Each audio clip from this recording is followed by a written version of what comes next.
In the previous video, what we learned about is what a database is and the simple layout and structure of it and how we will use tables to store information. In this video, what we're going to be learning about are what tables used and stored procedures are and also how to use them. So let's get started with what a table is. A table is simply a place to store information on a database. A table has unique fields, which are called columns, and they store information that goes inside of the table.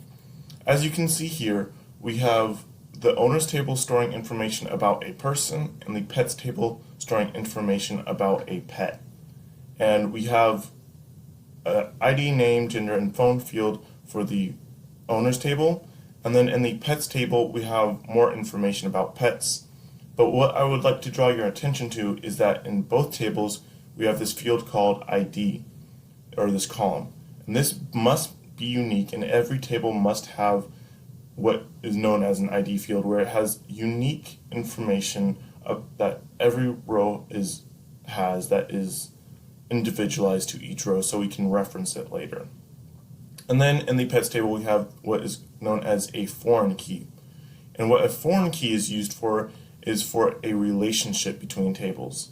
So what we can see by these arrows is what is known as a one-to-one relationship, where one person, or in the table owners, is referenced by one pet in the table of the pets if we ignore this third row. And so this is a one-to-one where one owner owns one pet. But we can also have what is known as a one-to-many, where one owner is referenced by many pets. So basically, one owner owns many pets, which is a very logical statement. So let's just go into a SQL database, and what I've gone here is I've just gone ahead and shown you that we've created the two tables pets, and we're going to look at the columns, select columns from owners,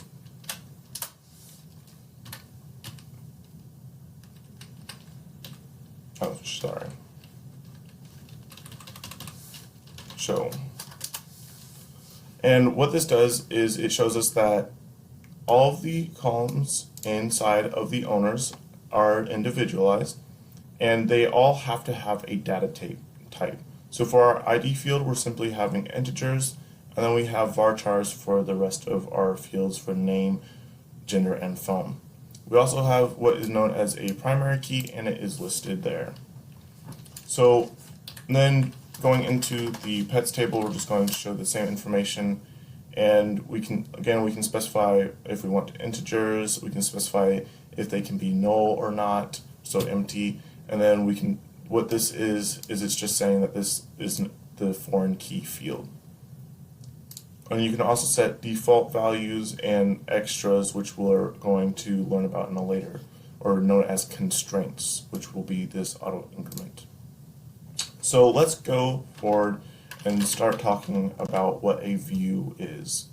So what views are is a virtual table that stores queries or information that is returned from a query.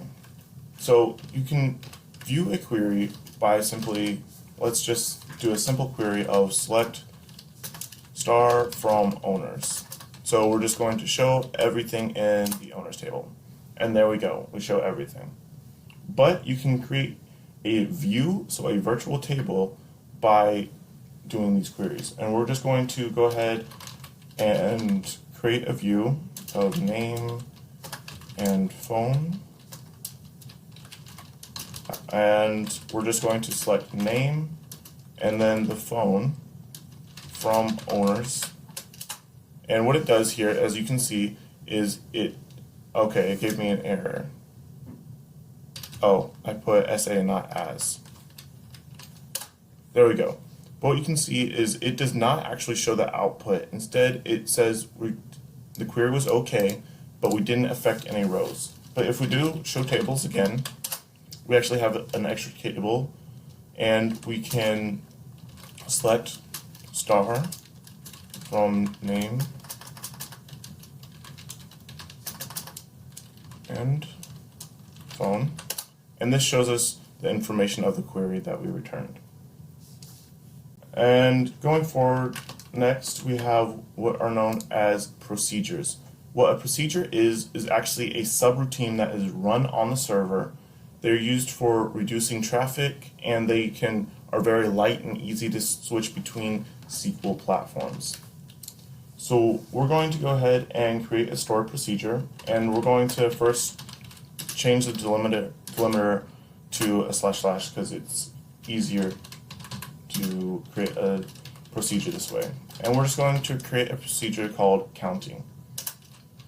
And it's going to be a simple procedure where we're going to count whatever is in. So we're going to count everything from owners and end. And then we'll have our //. There we go. And then we can call this by simply saying call counting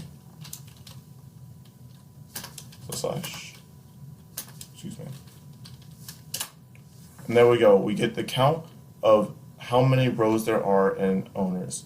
So a stored procedure is basically a program that can be run on the server. I hope that this video has been helpful for you in understanding what tables, views, and stored procedures are. In the next video, what we're going to be learning about are the types of commands that are in SQL and when to use them. Again, my name is David Baker, and this video is brought to you by CreativeOnlineSchool.com.